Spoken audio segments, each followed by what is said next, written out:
Вашингтон соопшти дека договорот со Иран е веќе електронски потпишан и дека неговата содржина би можела да биде објавена и пред потпишувањето в петок. Американскиот претседател Доналд Трамп е дециден, Иран нема да развие нуклеарно оружје. Спроведувањето на договорот ќе се базира на верификација, а евентуалното укинување на санкциите ќе зависи од однесувањето на Техеран. Трамп рече дека верува дека е постигнат фер договор со Иран за прекин на конфликтот и дека тврдењата дека договорот предвидува дека Соединетите Американски држави мора да инвестираат пари во Иран се смешни.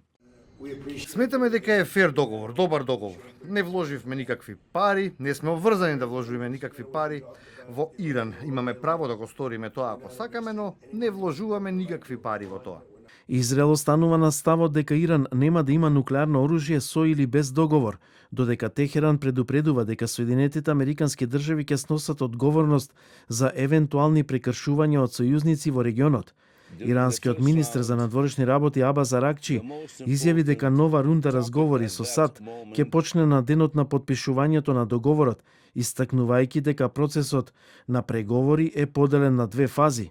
Како што знаете, поради тешкотиите што се појавија при постигнувањето договор помеѓу нас и САД, поради агресијата на американските криминалци и сионистичкиот режим против Иран, конечно одлучивме да ги поделиме преговорите на две фази. Укинувањето на поморската блокада веќе почна, а 3 танкери за нафта и 2 брода кои превезуваат иранска стока поминаа низ блокадата.